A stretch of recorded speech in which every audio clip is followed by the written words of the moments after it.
ಮೀಸಲಾತಿಗೆ ಸಂಬಂಧಪಟ್ಟಂತೆ ಏನು ಗೊಂದಲ ವಾತಾವರಣ ನಿರ್ಮಾಣ ಆಗಿದೆ ಅಂಥೇಳಿ ಸರ್ಕಾರದವರು 2 ತಿಂಗಳ ಅವಧಿಯಲ್ಲಿ ಈ ಗೊಂದಲವನ್ನು ನಿವಾರಣೆ ಮಾಡಬೇಕಂತೇಳಿ ತೀರ್ಮಾನ ಮಾಡಿ ಒಂದು ಆಯೋಗವನ್ನು ರಚನೆ ಮಾಡಿದ್ದಾರೆ.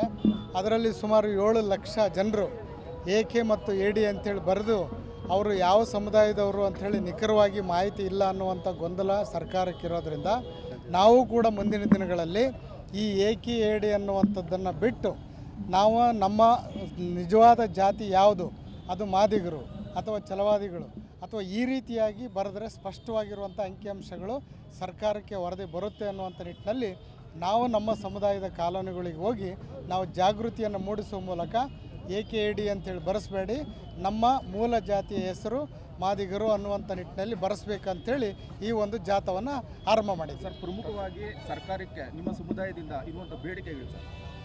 ಮಾಮೂಲಿ ಮೀಸಲಾತಿ ವರ್ಗೀಕರಣದಲ್ಲಿ ಆಗಿರುವಂಥ ಗೊಂದಲ ಮುಂದುವರೆದ ಭಾಗವಾಗಿ ಹೇಳಿದೆ ನಾನು ಈಗಾಗಲೇ. ಶುರು ಮಾಡಿದೆ.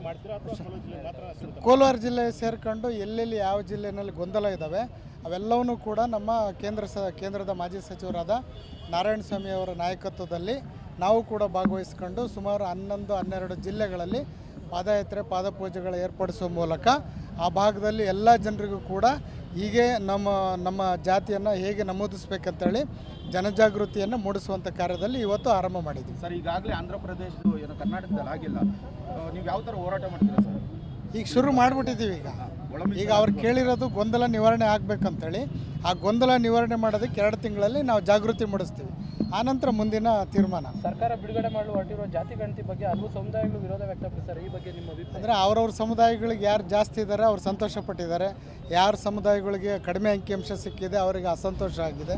ಹಾಗಾಗಿ ಒಂದೊಂದು ಸಮುದಾಯದ ಅಭಿಪ್ರಾಯಗಳು ಒಂದೊಂದು ಸಮುದಾಯಗಳ ಅಭಿಪ್ರಾಯಗಳು ಬೇರೆ ಬೇರೆ ಇರೋದ್ರಿಂದ ಎಲ್ಲ ಸಮುದಾಯಗಳ ಬಗ್ಗೆ ನಾನು ಅಭಿಪ್ರಾಯ ಕೊಡುವಂಥದ್ದು ತುಂಬ ಸೂಕ್ತ ಅಲ್ಲ ಅನ್ನೋಂಥದ್ದು ನನ್ನ ಭಾವನೆ.